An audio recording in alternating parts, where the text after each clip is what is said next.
যদি এরকম করি পুরাতন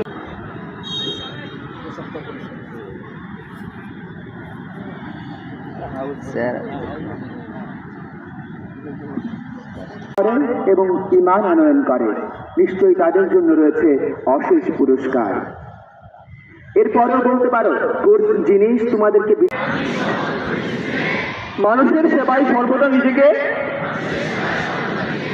নিয়োজিত রাখিব, দেশের প্রতি অনুগত